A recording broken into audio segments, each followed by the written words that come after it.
whisper when the lights go dim. Cold breath crawling on my skin. Voices echo from the other side. Is it real or just my mind? Things paranormal talks in the dark. Secrets buried leave a burning mark.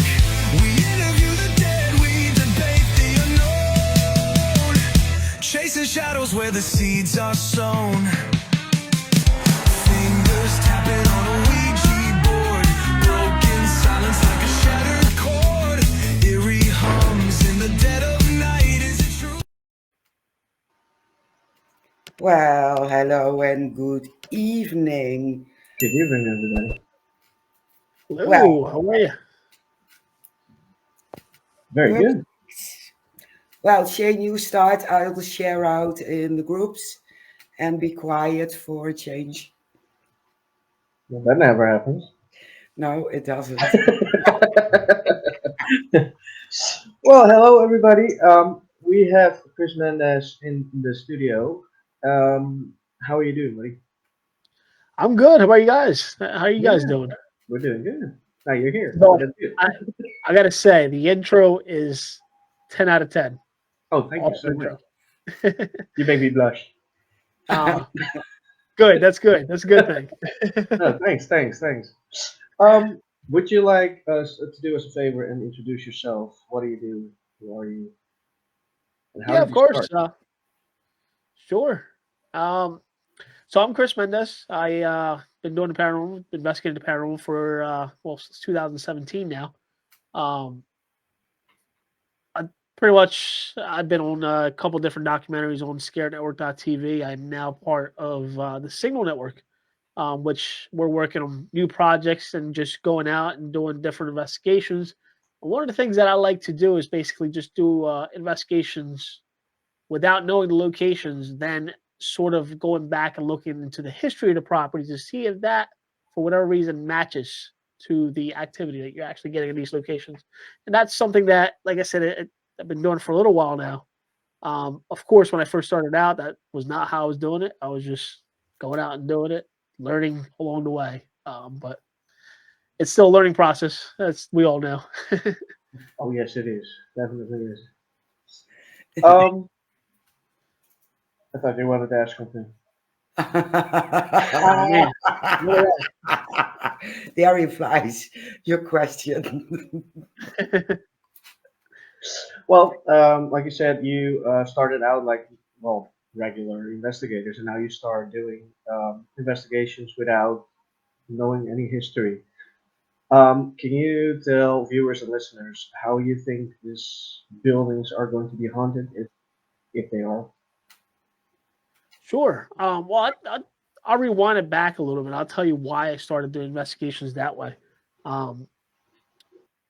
When I was The reason I got involved in it is because of my own personal experiences. The main experience I had was at a house that I used to live in. Honestly, before like actually doing anything with the paranormal, I didn't believe in it. I thought it was BS. I didn't think it was real. I think a lot of it was made up until I had my first experience. I was spending a lot of time at my old house by myself, and one of the very like first realistic experience that I had happened to be like a little girl coming up as I was watching TV, and I hear clear as day, "Can I have some chips?" At that time, I looked over because I have two kids of my own, two girls, and I was like, "No, you can't have no chips." So I looked over. I'm like, "Oh crap! Like they're not here. There's nobody here. It's nobody in the house." I'm like, "Ah man, something's going on there." So after that, I started hearing more and more things around the house to the point where I ended up calling a buddy of mine who was real big into the paranormal.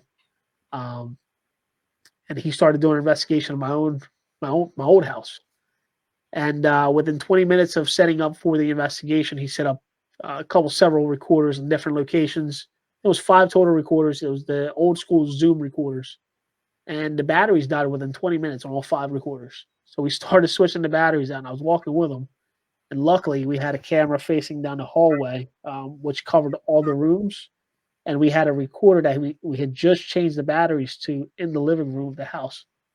Once we get to my bedroom, which is further away from where their living room was located, I heard I'm not gonna say you hear. I heard a woman clear as day saying hello, and it sounded like the old school like microphones with the toy microphones with the little spring on the inside, where it has that bassy echo. So I hear that, and I hear it clear as day. I heard hello, and I looked over at my buddy Mike, who was the one doing the investigation. I'm like, "Yo, did you hear that?" At this point, I'm freaking out. So I'm like, I definitely heard that. There's nobody in the house. We had completely isolated the house. The people that were also investigating were outside, inside of a shed, watching everything live from the different CCTV cameras that we had in the house. And he looks over at me. He's like, "Nah, I didn't hear anything." I'm like, "I swear to God, I just heard a woman saying hello." I freak out. I got so excited that I actually went over. "Hey, Courtney, how are you?" Courtney's actually a really good supporter, really good follower. She is amazing. They have their own podcast also. Cool. Hill City Paranormal. They're pretty cool people. But so I go back and we listened back to that recorder where we had just changed the batteries in the area where I heard the woman saying hello. And clear as day, you hear the same exact bassy female tone with like that bassy like echo saying hello the same exact way I explained it. And from that moment forward, I knew that it wasn't just me experiencing some of this stuff. It was actually happening. So with that being said, that was like one of my first experiences. So from there on, I joined Mike's group, and we started doing more and more investigations, and it leads me down to where I am now, like the reasons why I do the investigations the way that I do. And one of them was actually a residential case that we worked on. The lady was having issues at her home. Uh, the time her ex boyfriend had passed away, he passed away in the car accident. And anytime that she would bring like somebody she was dating at the time to the house, things would go haywire in the house. Like she would have drawers open, she would have all sorts of things. So we started doing investigation. We started focusing on it being, the ex boyfriend, which is what we originally thought. Um, After several hours of investigating, we weren't getting anything. The only thing that I kept hearing was a very like weird sound. It sounded like glass. It almost sounded like a wooden pencil hitting glass. And I heard that from the minute I walked into the house and throughout the entire investigation. So, being that we weren't really getting anything, we ended up kind of shifting the investigation into what I was hearing. And long story short, we came to find out that it was actually her grandfather, had nothing to do with what she had originally told us. Um, Her grandfather had given her it was some wooden brushes, paintbrushes for her children, that she wanted them to keep safe, and it was like very sentimental to him at the time when obviously he passed away. Well, she had recently pulled them out of the box that he had given her in, and had given them to the children, and they ended up breaking one of them, and that's when the activity ended up picking up. So I started tracing the sound that I was hearing from, and actually led right back to where all the brushes were inside of a glass vase. Um, I took one of the little brushes and I tapped the vase, and it was the same exact sound we were hearing the entire night. Once we started focusing on that, we started like actually getting more activity and interacting with what was there.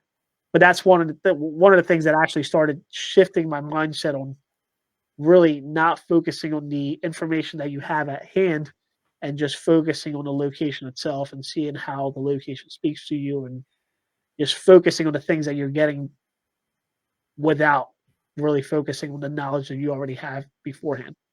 And that's kind of where I'm at now. That is amazing.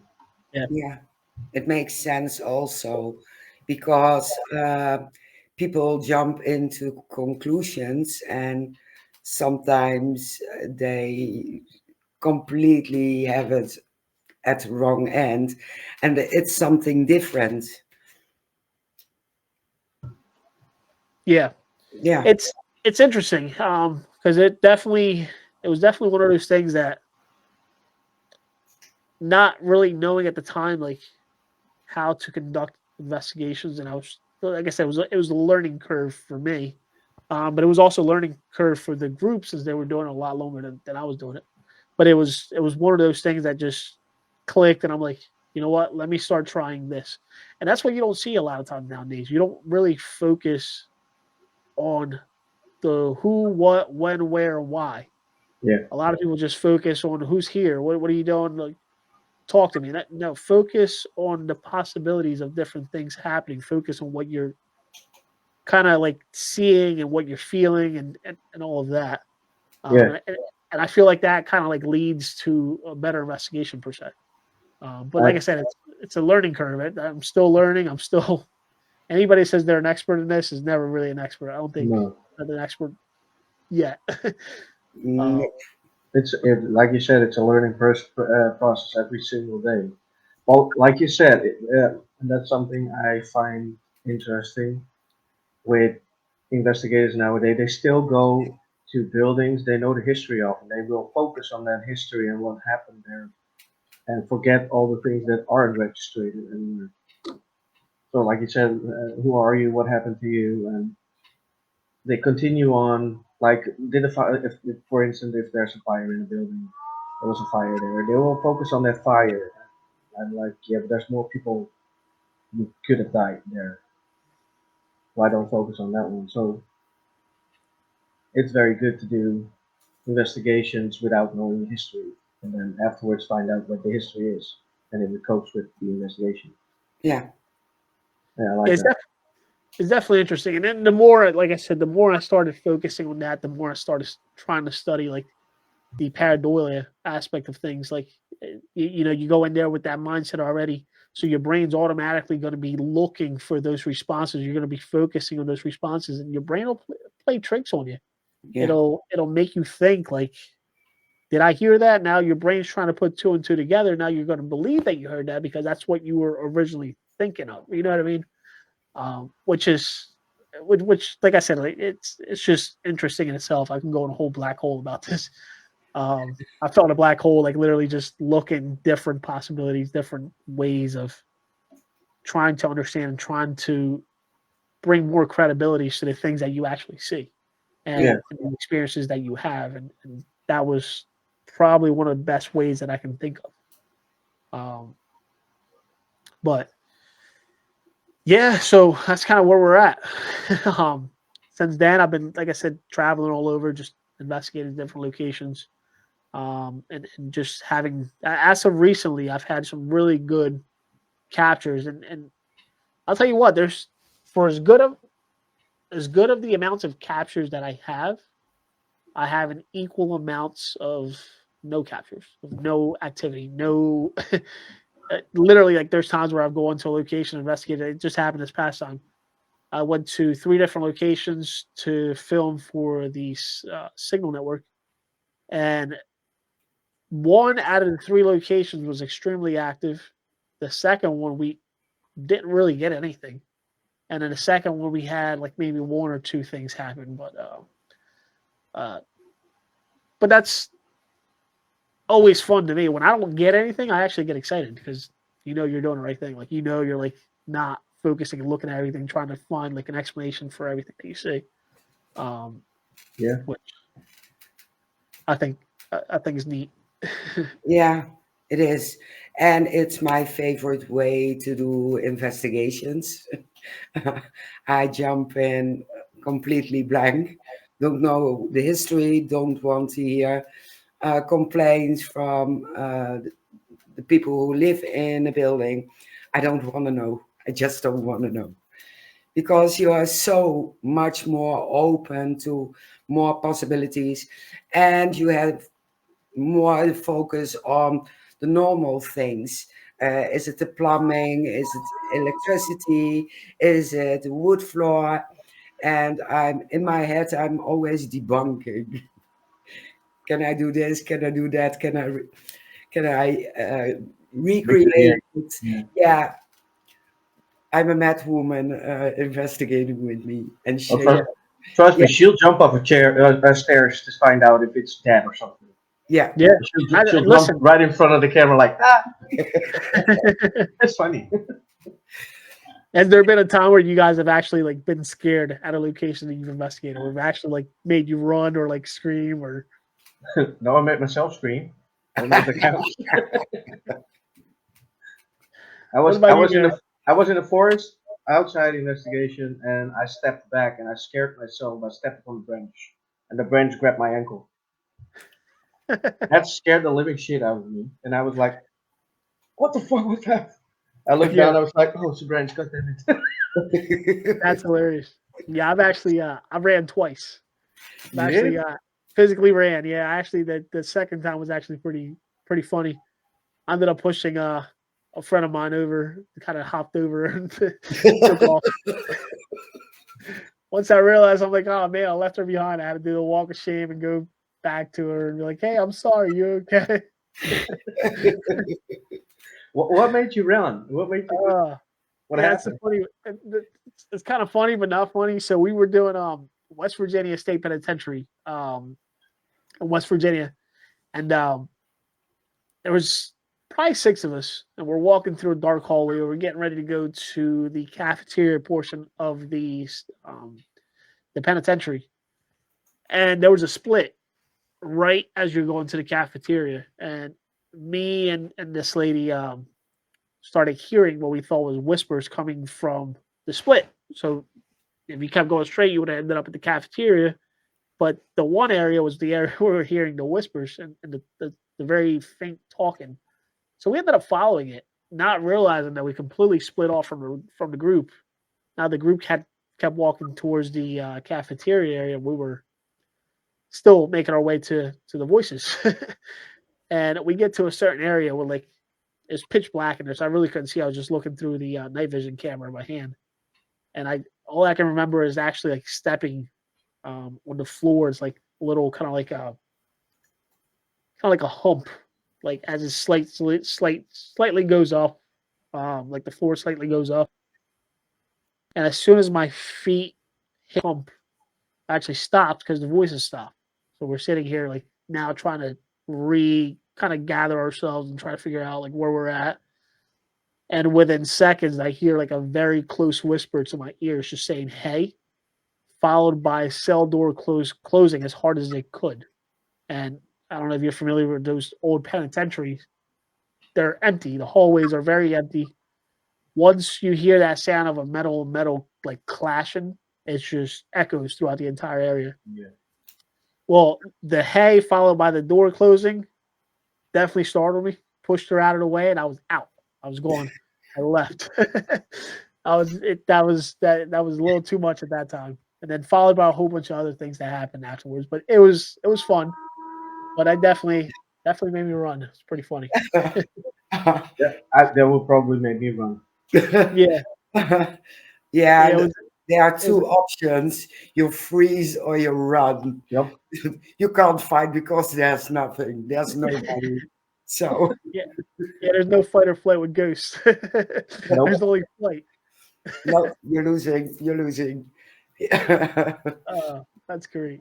Yeah, So what absolutely. what what made you guys get into the paranormal? Ooh, that's a good question. Yeah, well, as a child, I've seen apparitions near my bedroom, and I was three max, and I was so scared, and I had it throughout my whole youth. People coming up the stairs, except I was alone, knocking on doors, hearing German voices in the living room, and I played the Ouija board, of course, and we connected and got German answers. And then when I was 18, I met my biological father, and he's psychic. And he told me all about the paranormal, and I was hooked. Yeah. Yeah. Well, with me, it started when I lived in my parents' home. It was 12? No, younger. 10, maybe 11. Um, I was asleep and I woke up with a full-bodied apparition sitting on my bed. And I had no idea a ghost even existed, so that scared the living shit out of me. I didn't know I could be so white, but I was white. And I put my blanket back up, and after I think 15, maybe 30 minutes, I came back up to see if it was still there. Later on, I found out he's my spirit guide and he is my great grandpa because I saw him the way he was when he died. Um, I saw a picture at my mom's old photos, and I was like, "Who is that man?" I saw him, and she was like, "That's not possible because he died when you were one." And I was like, "Excuse me, what?" And that's the moment I was like, "Okay, so spirits exist. What can I do with them?" And then I found my then wife, now wife, then a friend of mine, and she was very spiritual and believed in the paranormal. She practiced witchcraft and everything. We got to talk, and we've been friends ever since, and we've been doing things in the paranormal ever since we were 10, 11. We started Oh wow, investigating when I was 16, so it's interesting. It's very yeah. it's especially like being that young. It's almost like hard to really comprehend what's happening and what you know Oh, yeah. whether or not. I mean, I get it. I don't know if like in the Netherlands is like how it used to be like here with um, my family. When you're growing up, obviously that was like taboo. Like nobody wanted to talk about it. You weren't supposed to talk about it. Nobody even wanted to admit that it existed because it was looked upon. Like Yeah. or, so I remember like when I was younger having similar experiences, but I was always told just to keep your mouth shut. That's not real. You're just seeing things, and you've kind of like I feel like we've kind of like grow out of that like ability to be able to see and hear things, and it's not until like we probably get older now that it's becoming more normalizing. I think a lot of people are being able to see and hear things more than what they were used to. Yeah. Um, but that's definitely interesting. Yeah, I do have to say, and I have to admit, my family never said I didn't have to talk about it because it's bullcrap or whatever. I just didn't talk about it outside of my family because they think it's bullshit and you're crazy and you're seeing things. Yeah. But around my family, they were pretty easy to talk to when it comes to Okay. spirits. And they even hired me to cleanse their house. They do that. So Yeah. they believe enough to let me cleanse their house. So I never had That's that problem. But my wife, she did have that problem a lot. Yeah, she okay. did. Yeah. She was not supposed to talk about it, and it was all in her head, and she was crazy. But Yeah. she learned to live with it. And like you said, Yeah. it became easier as soon as she got older for her.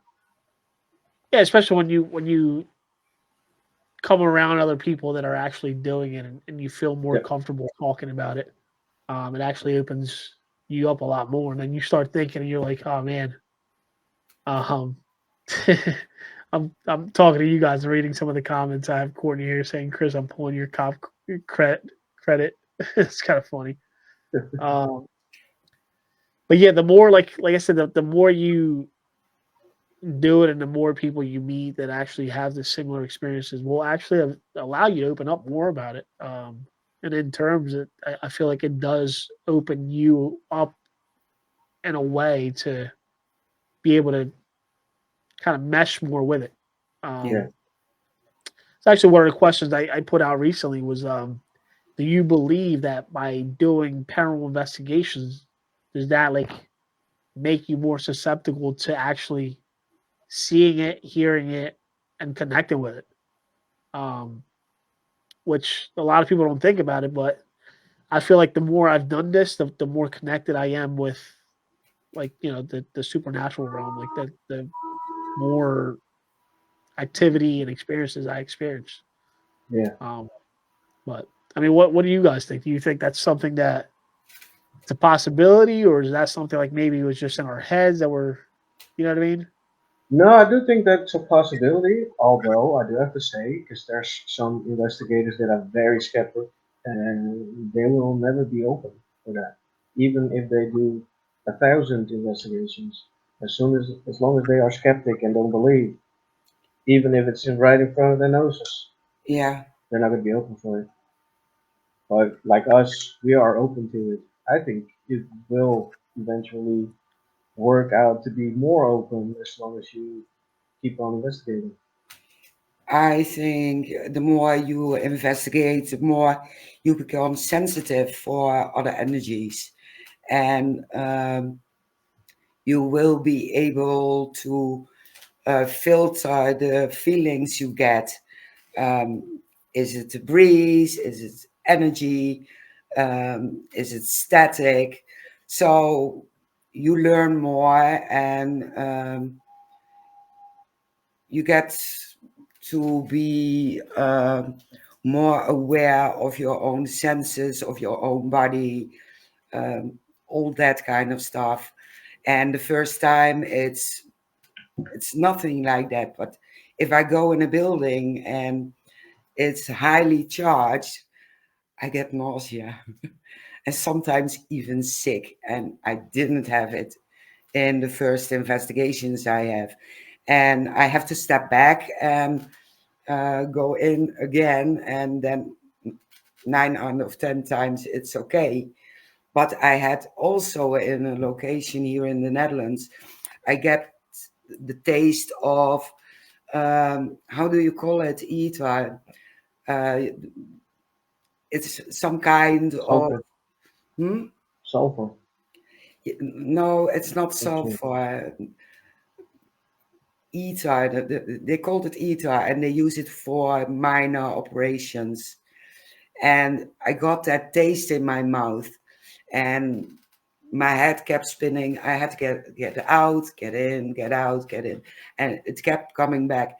Afterwards, we looked into the history of the location, and they did minor surgeries using that stuff on the children to pull foods, to get them stitches, and also to have them sexually abused. So that's why I keep tasting it. But after that, I didn't have that kind of taste in my mouth anymore, luckily. Wow. Wow. Yeah. Yeah, Yeah, it's interesting how like some investigations can actually affect you physically also, like you're yeah, explaining. Yeah. I've seen it in the past. We investigated a place called Penhurst Asylum, and the one night that we investigated was actually like very active, but it was also interacting and affecting people's.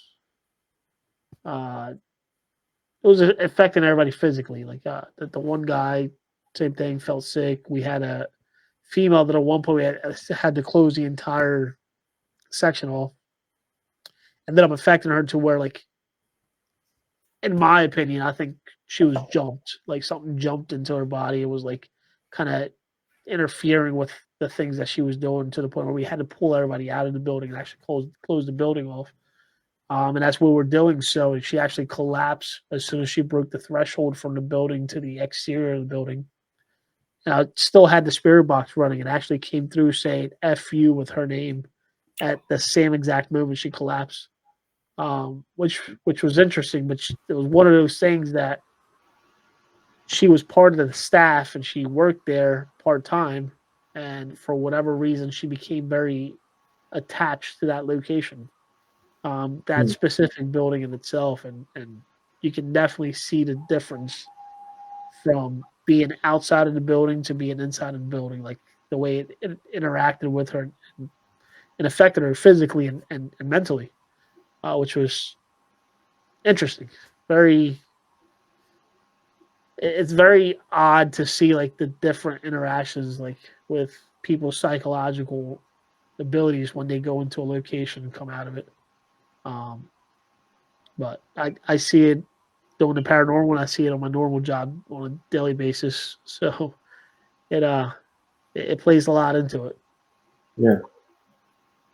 yeah. Must have been terrifying for her. Yeah. To be honest with you, we talked to her afterwards. She was out probably like maybe 35 seconds to a minute, like just passed out on like right outside of the door, the threshold, and it was almost like she had no recollection of anything that happened while she was in there. Wow. Um, yeah, yeah, it was very odd. Yeah. Let's But say the least. yeah, Absolutely. I But saw. Sorry. Go You ahead. have an explanation for lost time Yeah. because you can't remember anything. Yeah. Yeah.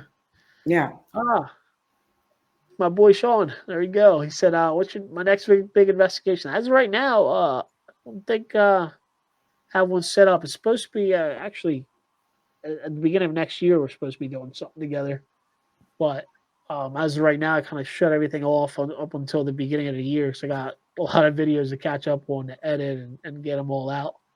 I think I have a total of like 8 videos right now that need to go out. Um, hopefully something big. Sean, you just let me know when, where, we'll be there. But yeah. Yeah, What it's the end of the what year, so you have to work. You have to make the videos come out. yeah. It's it's fun going and investigating, but once you have to put these videos together is a pain. The Oh yeah. whole editing process takes Oh yeah. forever, especially when you're Yeah. doing it yourself. Do you do Um, the editing yourself? I do, yes, yeah. Uh, Yep. I do all the the editing, all the filming, everything. Just it's a one man show. cool. Yep. That's a lot of work. Yeah. Yeah, it is. It is. Yep. What Yeah. Um, about you guys? You guys have any investigations coming up soon? Not uh, very soon. Like I think it's going to be next year. yeah, we have to postpone to next year Yeah. because we need a big team. It's in the north, and there are several things going on.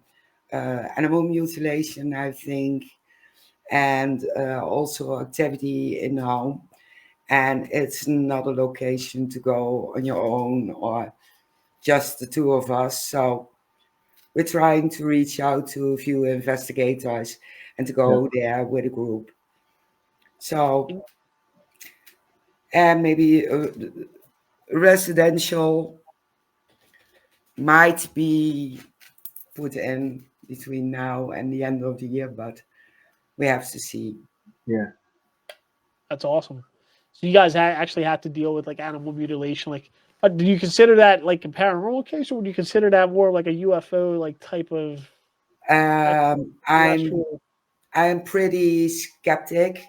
It can be a person who is just hating those animals, but you have also a wooden area, so you have to consider maybe a wolf because they are here as well.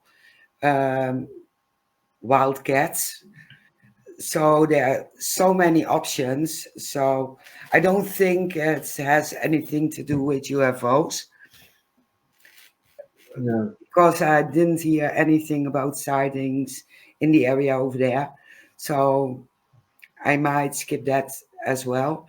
So yeah, I don't think it's paranormal, but we'll see. Melvin says, "What's the location?" I'm nieuwsgierig. Nieuwsgierig is the Dutch word for curious. That's another word. It's somewhere in Groningen. No, Kelvin. Yeah. That's awesome. Yeah. So it's interesting. So I'm kind of interested in that investigation you're talking about because I'll tell you a story. When I was growing up, I think I've told it to maybe a couple other people in the past. I used to. I'm originally from Puerto Rico, so I grew up in Puerto Rico. Before I came to the United States, I actually like grew up there. I was there till I want to say like 9, 10 years old. Um, one of the things that was big in Puerto Rico, and one of the that was he talked about it was uh, the actual name for it was El Vampiro de Mocha, which is the Mocha vampire, which is that area like vampires.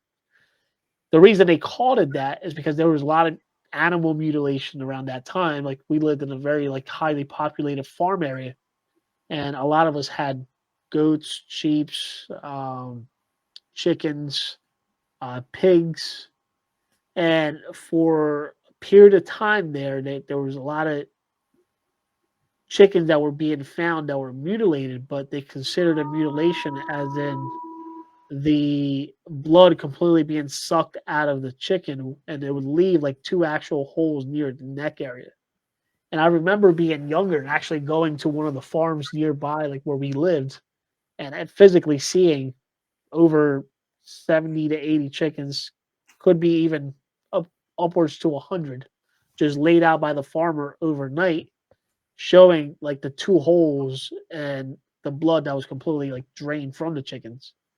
And at the time, like, yeah, we do have things that could cause that, but I don't see it causing that many chickens overnight and being able to completely drain the blood out of them. So that was like a big thing back in the day, like in our town, and that nobody really had an explanation for. And I don't think they have an explanation until to this day. But it's interesting because I'd be curious to see what kind of mutilation it is. You know what I mean? Yeah, Yeah. same. Same. Like we said, we are very skeptic if it comes to animal mutilation. Usually, it's just either a person or it's an animal.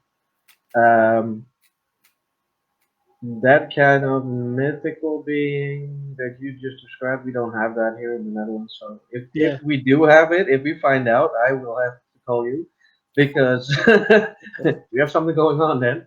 But no, yeah, I don't think that is one of the cases here.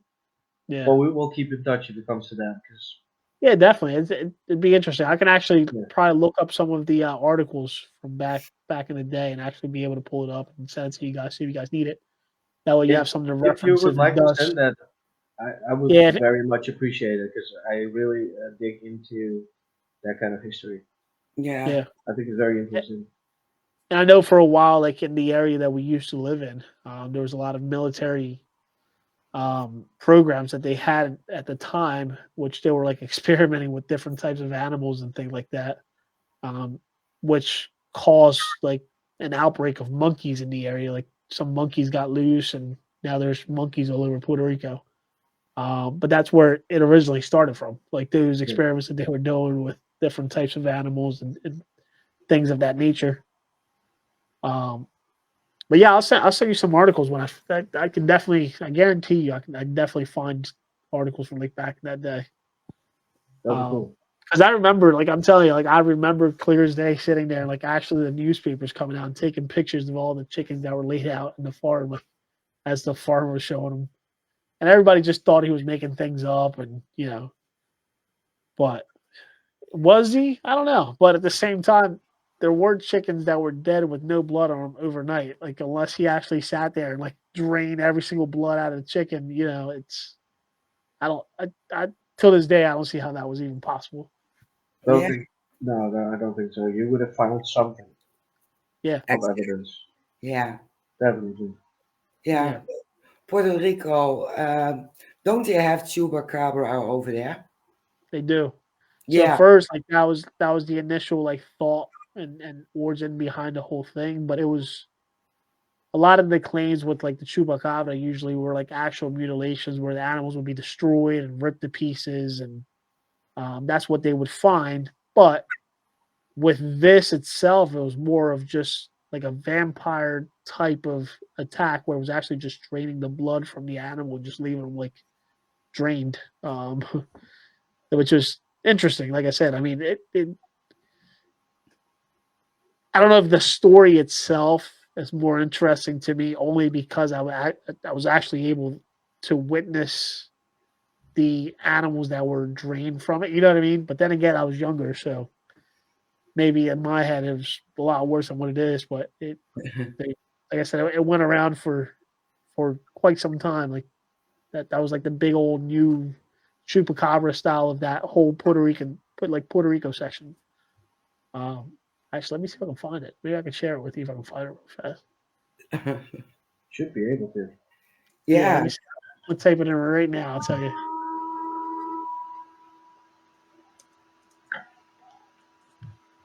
Boom. Oh yeah, there we go. There's a WordPress.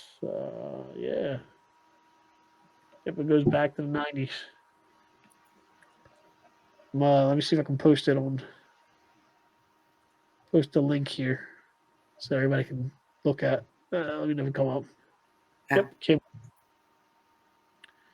Um, Actually, like talks about like a lot of what I just explained. Let's see if they have actual videos or pictures.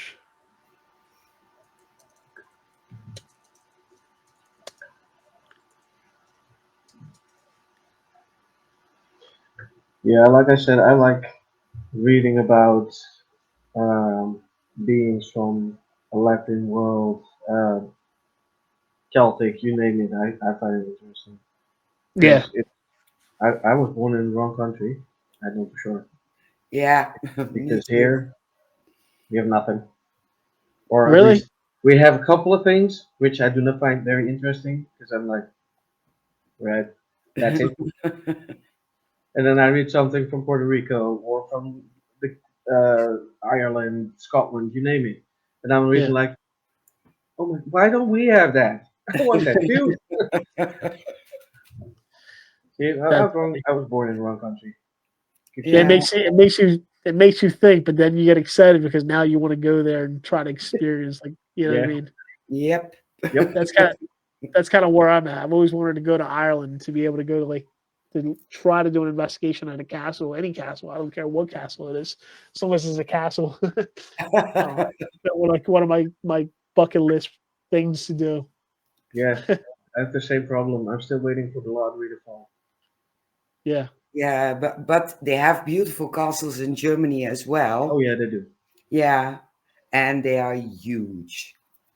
I'd love They to are. visit. Yeah, I would love to visit. That'd be amazing. Yeah, it is. They are. yeah, they have that one castle, Frankenstein's castle, that's also in Germany. Oh, it's just marvelous. It Yeah, is.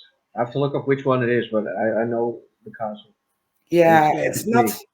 it's not that far of a drive from here, No, so that's I need awesome. to go. I need to go.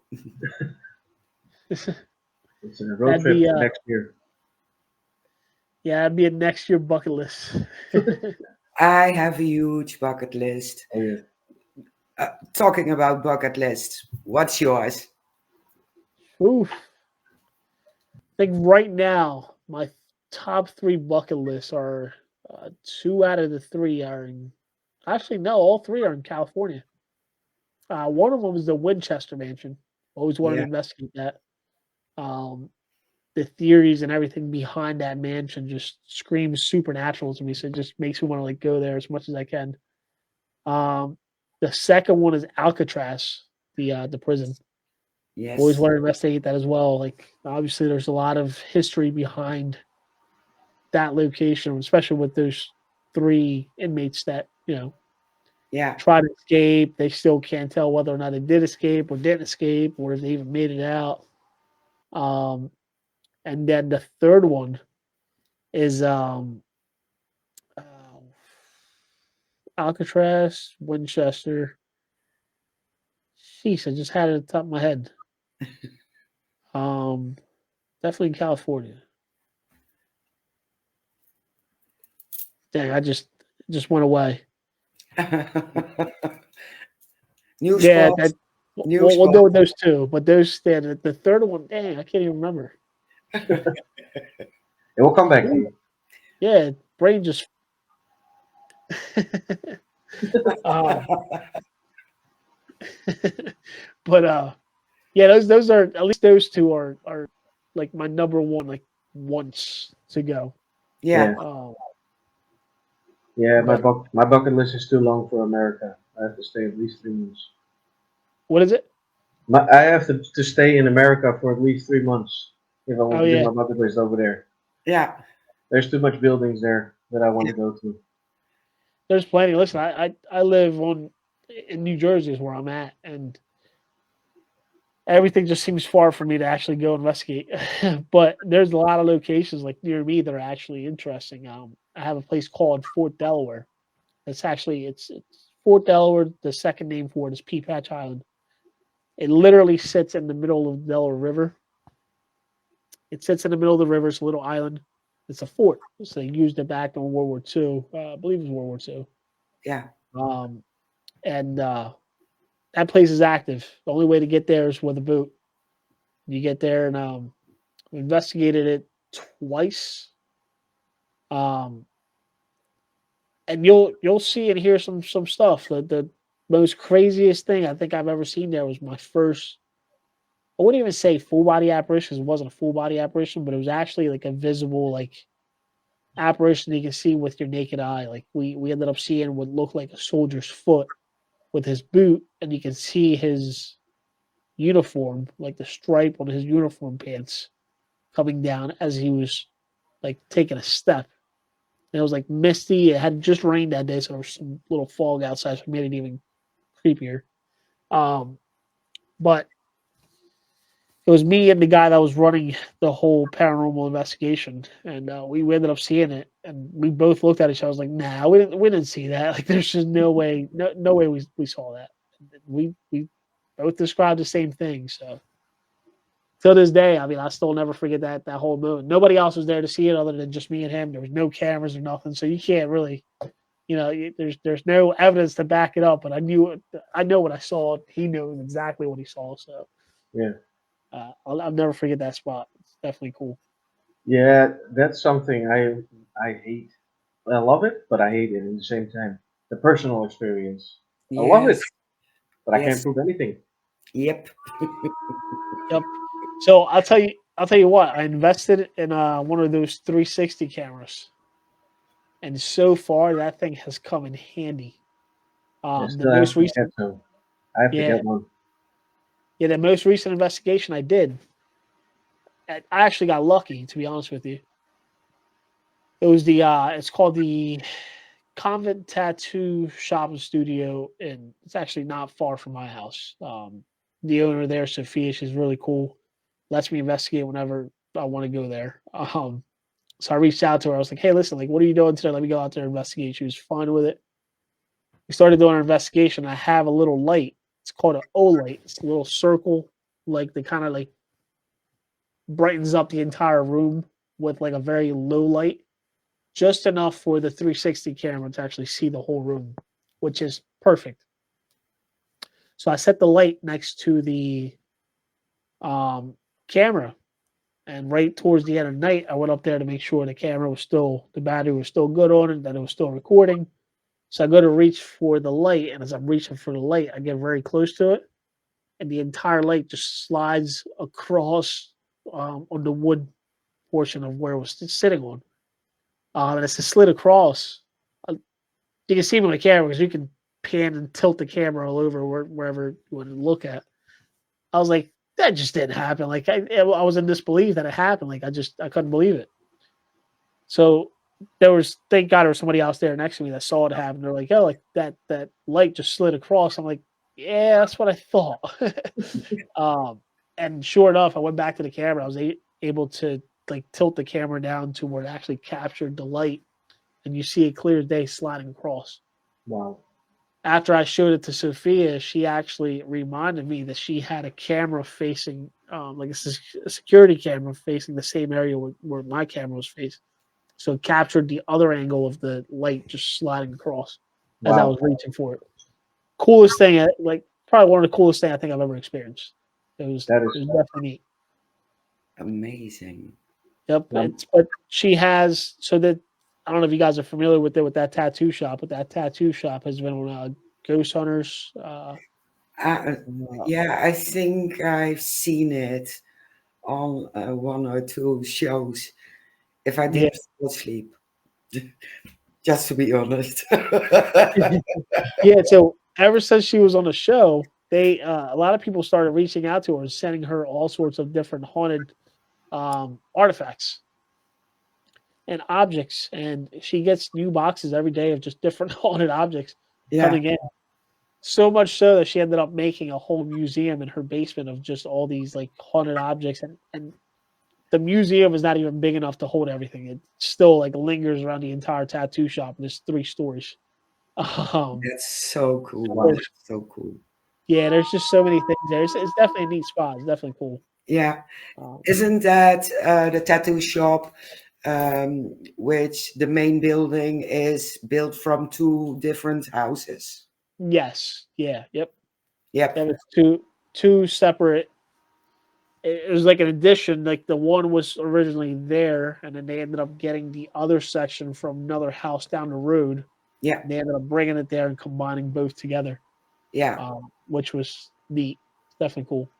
Yeah. I'll tell you what, like that place, as much as I've investigated it, always teaches me something new, especially like in the investigation aspect. One of the coolest things I captured there. I think my videos on the Signal Network of my investigation there. There's a shadow figure that I captured on a static camera. I left a night vision camera in her piercing room that was facing the hallway. Well, the way the hallway is placed, even if you walk on any other section of the hallway, you're not going to cast a shadow figure to the hallway. So I was reviewing the video footage. We were there for like 6 hours when I filmed there. And obviously, when you have multiple cameras and you have to review every single camera, you get bored. So I'm reviewing that camera. And I was just sitting there static, and I start fast forwarding it. I fast forward the video like pretty quick. Like I was just like moving through it really fast to see if anything actually made itself known or I was able to see any shift in the room. And sure enough, I see like this one shadow figure that comes up at the end of the hallway. Another shadow figure comes up. Looks like they're talking. And somehow this shadow figure overtakes the first shadow figure and then disappear. I'm like, that's interesting. I said, I don't think that was us. So I looked at the time frame, matched the time frame to the other camera that I was using, and we weren't even near there while we were investigating. But the most interesting part is that when I actually played the video at normal speed, you can't see it. It doesn't appear, like you don't see the shadow figures at all. Come to find out, the shadow figures are moving so slow that you're not going to see it with your naked eye as you're watching the video at normal speed. The only way you can see it if you fast forward it at 200 times the speed, then you see the actual movement, the shadow figure overtake the other shadow figure and they disappear. So I sat. It took me probably like an hour to figure that out because I kept going back to it. I'm like, I know this is the time frame, but it's not showing up, and it would only show up when I fast forward. So once I started putting two and two together, I'm like, that's what's going on. I can't see it in normal time. It's only if you fast forward it. Now, touching back a little bit into that theory, that whole scenario of that incident that happened, I just recently investigated this place, and it's called this location with the whole shadow figure with the haunted tattoo shop is called the Convent Tattoo Shop. I investigated this location in PA. That's a church, as an abandoned church. I won't even say abandoned. This lady ended up, Miranda's her name. She ended up buying the church. And she set up cameras all inside the church. She actually made it into a tattoo shop. And the church's name is the Coven Tattoo Shop instead of the Convent Tattoo Shop. So there's some similarities there. The Convent Tattoo Shop, the museum portion, is named the Church of the Dead. The Church of the Dead, which is Ecclesia Mortis, I believe is the actual name of it. But it stands for the Church of the Dead. Well, it has a similarity to the church that is now called the Convent Tattoo Shop, which is a tattoo shop, and they also hold concerts in, but also has a lot of paranormal activity. With that being said, when I investigated, we had a lot of different things that happened. We had a camera turned back towards us. That little girl comes through the camera and says, "Hey, what are you doing there?" Nobody has access to that camera other than the owner. The owner was there with us. We had some bells that went off by themselves, like literally just hit, and you can watch them like rock back and forth, and they were like actually like they were poltergeist. Cool. But what I'm getting to is the theory of that whole video of it having to fast forward the video to see the shadow figures. After I told the owner of the Coven Tattoo Shop, after I told her about the incident that I had at a convent, she went back and started looking through like her videos and everything. And one of the videos that she saw was actually a quick blur of a shadow or some sort of light coming through the camera. But she did the opposite. She slowed the video down and looked at the video. And in the video, you can see clear as day a full body apparition just right on the video. That little flash was actually like a full body apparition that showed up on camera. And the only way you can see it is if you pause it and you go back to that section and see it. I just thought it was cool because there's just so many different similarities to both of those locations that I don't know. There's no such thing as coincidence in my eye. And that was one of those coincidence moments. Yeah, but the fact that she had to slow it down compared to the other one, you had to fast forward to see it. Yeah. That's weird. Yeah, Think about that. That's I have to rewatch a lot of tapes. I think. yeah. I think you need to look into a few. And that's the thing. Like both of those, like especially the convent one, I caught an accident. If I would have never like fast forward the video, I would have never caught it. I would have never known it was there. Yeah, it's So that intuition. brings me back to like how many investigations do you go on that you review the video and how many things are you actually missing while Yeah, you're doing the evidence review? Yeah, probably a lot. Yeah, probably. Yeah, definitely because cool. I can remember when I used to put out videos from my investigations, which I didn't do a lot lately, the last Yeah, couple of years, um, because we didn't have major investigations. We usually do residential, and that's private, so we're not going to put that online. But I remember that I put one online which was in a forest, and they saw a black blob coming towards my screen, and there were no bugs surrounding. We slowed it down, so it wasn't a bug. We have no idea what it was, but I missed it during my reviews. But yeah, it was there, and I was like, why didn't I see that when I was looking at it? That was weird. yeah, Oh, you miss it. Yeah, that's the same thing with that investigation we did together with that kid with the video, and you see lights flickering. Oh yeah, And I was watching, and I was almost screaming, "What was that? What was that?" yeah, In the corner, you saw something like a shadow.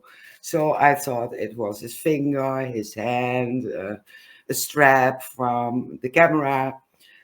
Well, we tried to debunk it, and I ended up jumping down the stairs and up and down, and we couldn't debunk it. So it was some kind of shadow. yeah. yeah, But very quickly, I think 1, 2, 3 frames max. That's cool. yeah. Yeah, that's definitely neat. Um, there's something I was going to ask you. Is there anything like like an investigation, like let's say when you go in to investigate, where anything that you've captured where you've actually like not realized what it was up until somebody else reviewed it? Um, Shane, you kind of covered that already, but there was I don't know if like there was anything else that you guys might have even captured like prior to that. You know what I mean? Um, that you still like till this day you still can't acknowledge or comprehend what's on that video. No, except from that video, not really. No. No, I haven't. that's the Not only. yet. You never know. But, Yeah. Well, that one video in the basement, that oh yeah, we had a death rattle. disgusting sound. Yeah, we were investigating the basement of a apartment building. Um, there was a lot of bikes there, and supposedly it was haunted. And we were like, "Well, we'll check it out." I have no idea. I'm open to everything, so we just started walking around, filming it. Didn't hear anything during the time, and as soon as we started reviewing it, my wife helps me review the EVPs because she has a good hearing for it. And she was like, "Oh my god, that sounds horrible." And I was like, "What? What did I do? What did I do wrong?" I thought it was me. And she was like, "No, no, no, it's not you. Listen to this." And I put on my headphones, and you can hear a clear as day death rattle from somebody just dying. And I was like, "Eh, that's nasty. That Yeah, sounds nasty in my ears." But yeah, that's I have no idea what it was because we never heard That's anything during the time. that's interesting.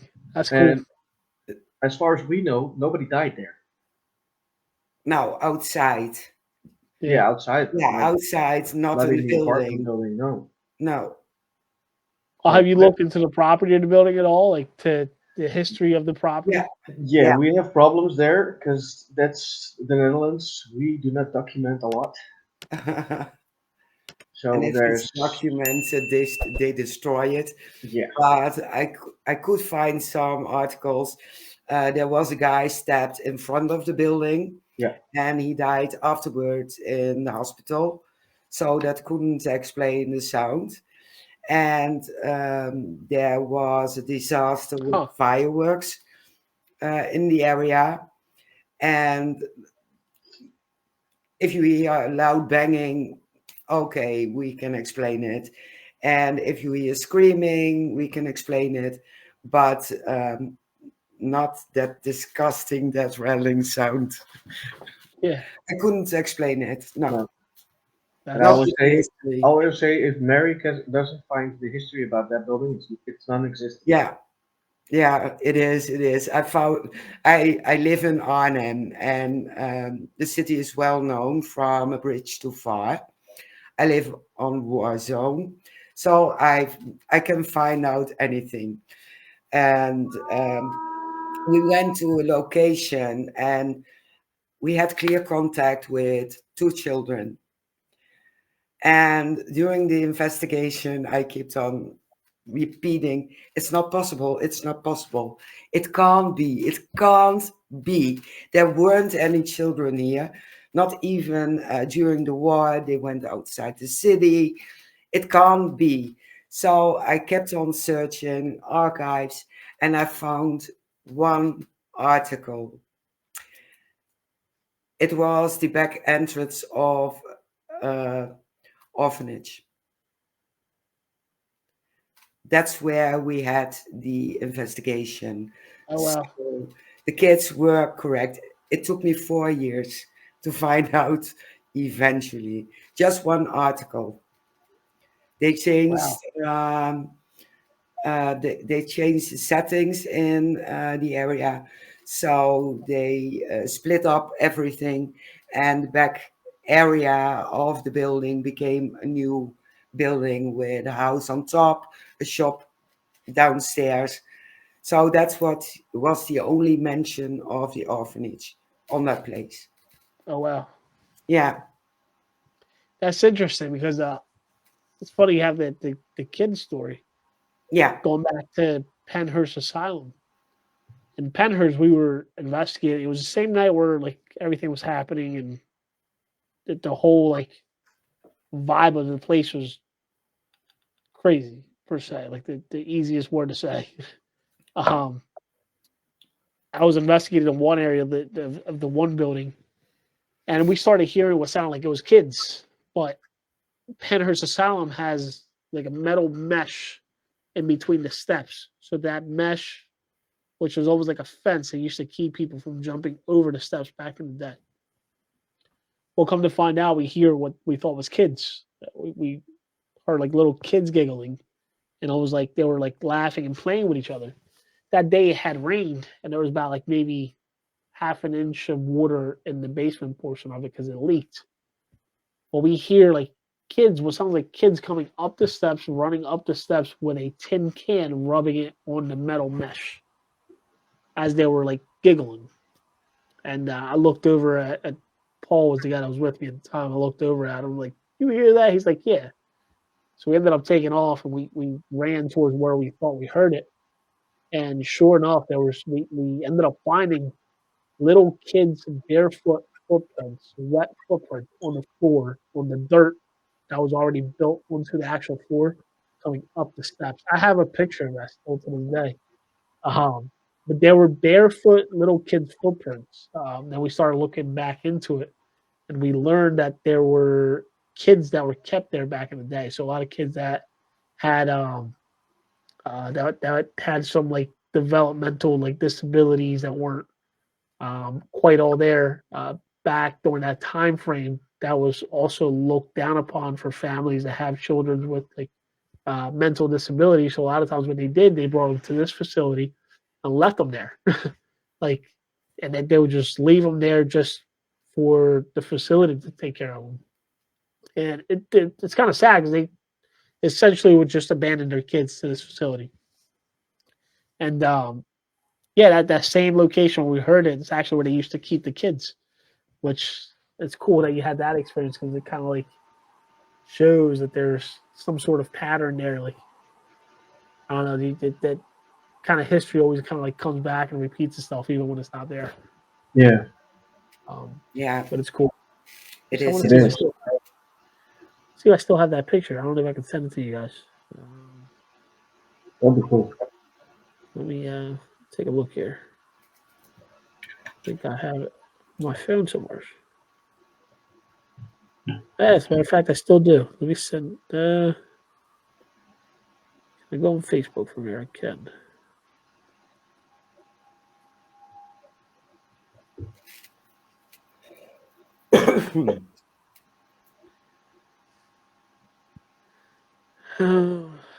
Where are we at? Here.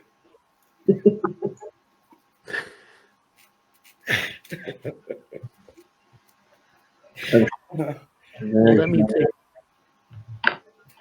I have the picture. I'm just trying to send it to you now as we speak. Trying to see if I can find you over here.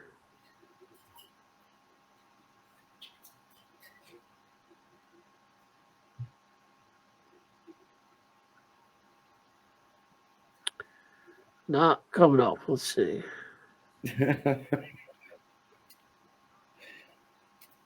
Messenger at his There we best. go. I found you. I'm gonna send it to you, Mary. Let's see. Okay. I just forwarded it over. Let me know if you got it on Facebook.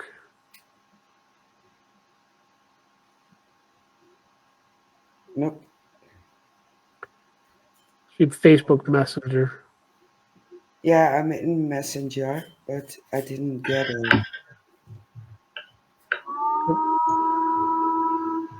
I'm gonna send it to the Things Netherlands page also. Okay. There we go. Says it's sent. Let me know if you guys got it. Thanks, Netherlands. I don't know if Let I me. can post it on this link. It'll let me post it on here. I got it. You Yeah, got it. good. Okay. You were a lot quicker than me.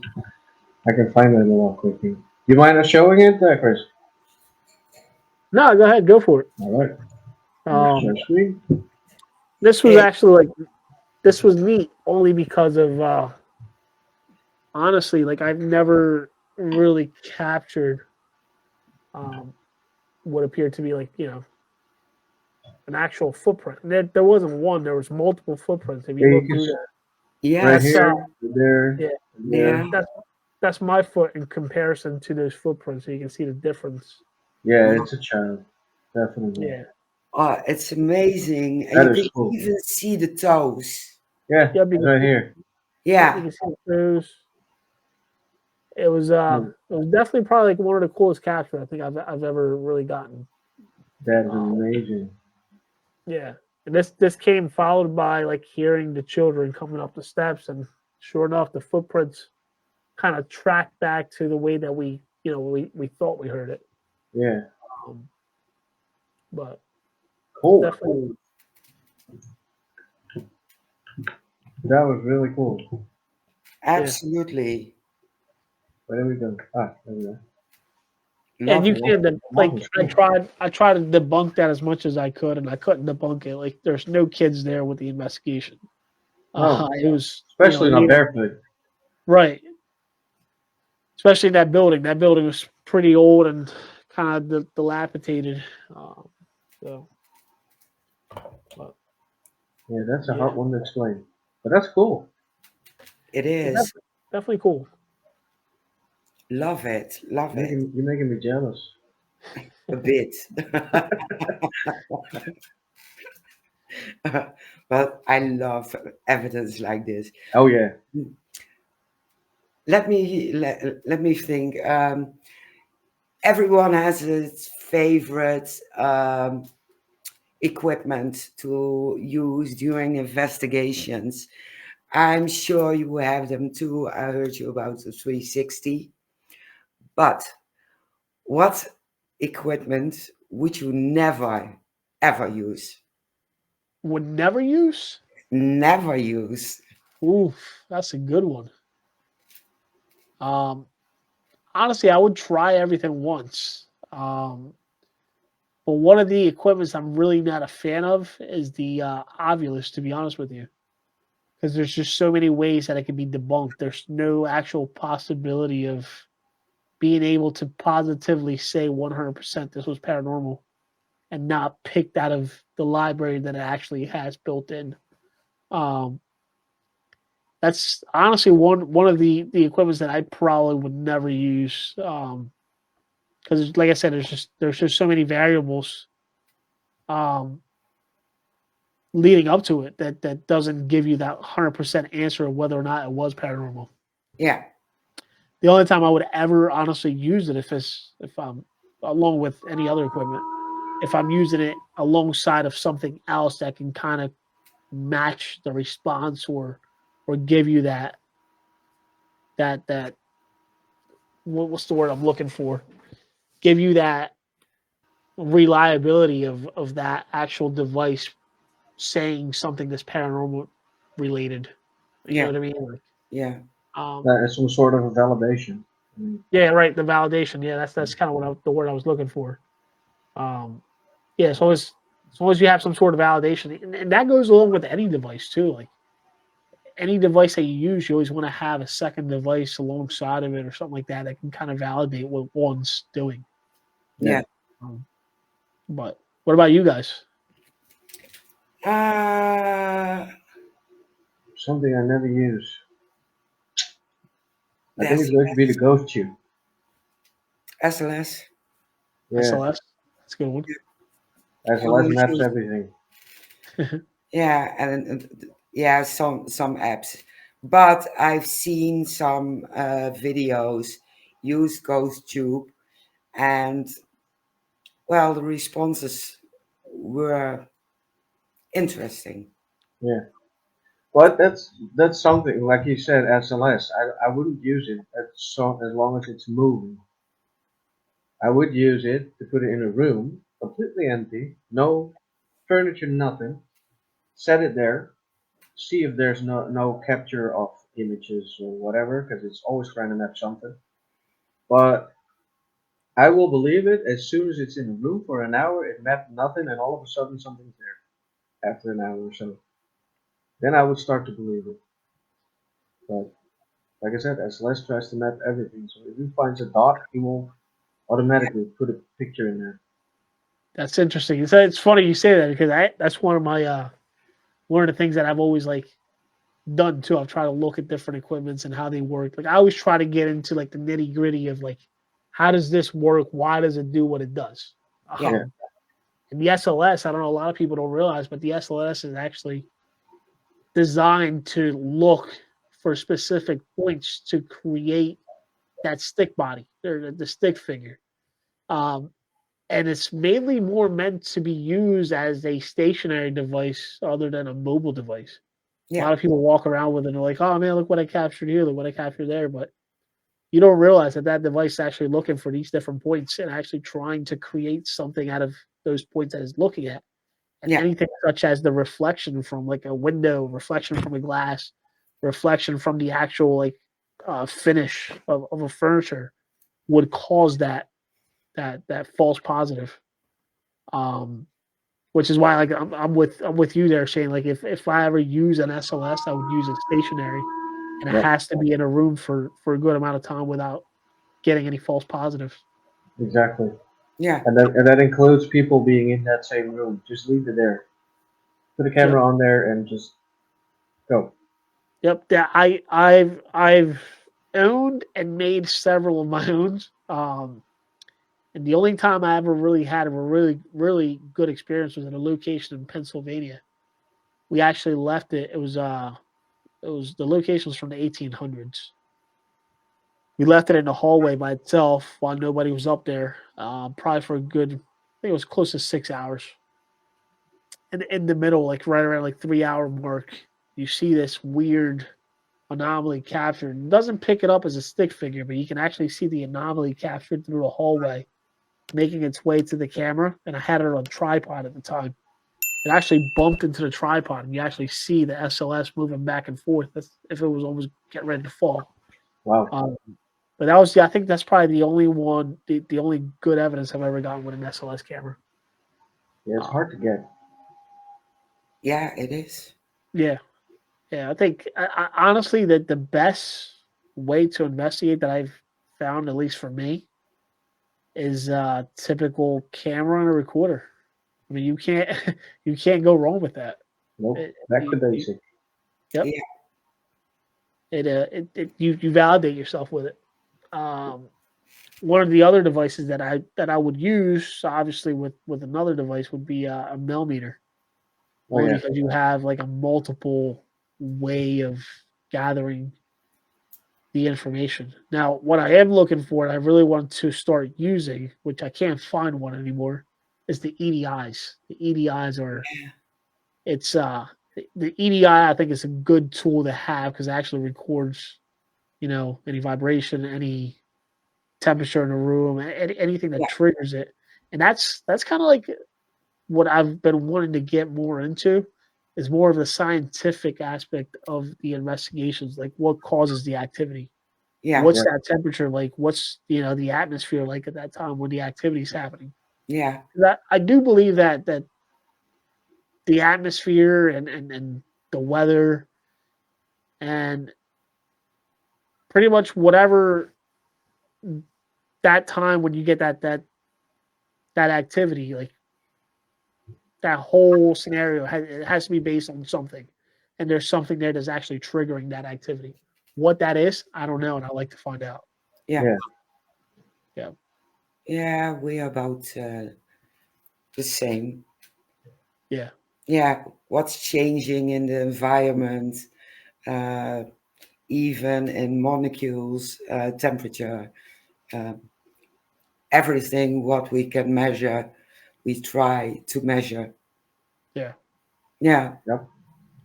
And that's something that you don't see a lot of people doing.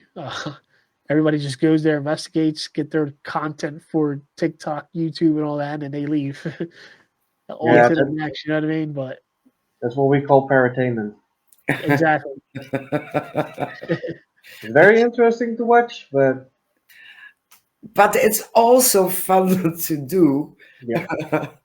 It is. Just go into a location and have fun and ghost hunt and do, yeah, all the stupid Yeah. stuff. Yeah. Make the ghost angry and then just leave. Yeah. Yeah, for another group to make it up again Yeah. Yeah. or get screwed over. Depends on Yeah. how you look at it. Yeah. Yeah, true. Yeah. It is fun. We are at the end already. Yeah, went way too fast. Yeah, it was a blast. Thank you guys for having me on. It's been fun hanging out with you guys. Yeah. Thank you for coming on. Yeah. Thank you for the invite. This is like you guys are like my first podcast that I've done outside the US. It's cool. Well, you're always welcome.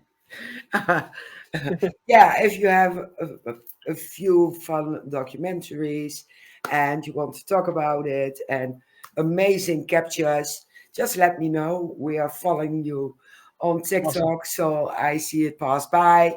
Yep. I share out, and if it's interesting enough, just come back. Awesome. Thank you. Yeah, December 15th, I think. December 15th. If that date changes, I'll let you know. But I'll be releasing my documentary for the Clifton Theater that I just recently did. It's actually a cool documentary. It's about the actual location, and I released it for the first time in the actual movie theater. So it was played in the movie theater screen of the actual movie theater we investigated, followed by a paranormal investigation that we did right afterwards, which is Wow. honestly like neat. It was cool. But that should be getting released here on the Signal Network soon. So I hope you guys watch that and enjoy it. It took me almost a year to put together, but it's definitely cool. Well, you need to send Cool. us the link so Yeah. Yeah, we can share out for you, and we will watch it, of course. Awesome. Well, thank you guys. And like I said, if you guys need anything, I'm always one message away.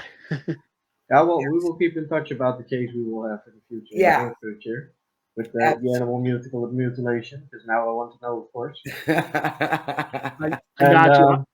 I'll send you all the information I can find on that too. that would be amazing.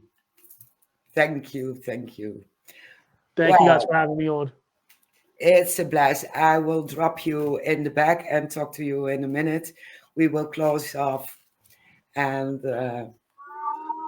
just talk some more. Awesome. Thank you. See Let you me guys. see if I can handle it with my new nails. Yes. Well, Love new nails. yeah, my new nails. Everyone, thank you for watching and participating in the chat. Yes, Kelvin, I saw your message. I will get back to you if I talk to Shane about it. of course. Everyone who is looking at rerun, thank you for joining and watching. All the links to find Chris Mendace you find in our event. And on the description in YouTube. Yeah, and on Yep, YouTube we put it beside it, and it will be on Spotify in about a month, something so like that. Yes. you can listen to it again. Next week we are back with my favorite. I don't have my agenda, but it's probably mischief. Yes, and lots of laughter, a Oh lot of yes. bullshit. Um, don't. Join in, ask questions, even if it's dumb questions, because we don't Yeah, have it dumb is, questions. and we We make. only have dumb answers. We can Yeah, do that. exactly. And we don't mind our language, so just join in and watch us next Wednesday. Yeah. And if you don't want to hear all the cursing and everything, wear earplugs because there's gonna be a lot. Yeah, Always. exactly. Well, thank you for watching again. See you Yes. next week. And we do the Wayne microwave. Ah, I'm ending it. Ah, Oh, you will drop in the video as well? will I drop in the video? I Yeah, can just drop in the music. okay. Can I do that? I don't know. Can I do that? I Oh, I think, can still do it. Still in there. Oh, yeah, that's Paranormal Mischief. That's the wrong one. okay. Oh, we'll put in Paranormal Mischief. Whatever. That's fine. Okay. All right, everybody. Microwave. Bye.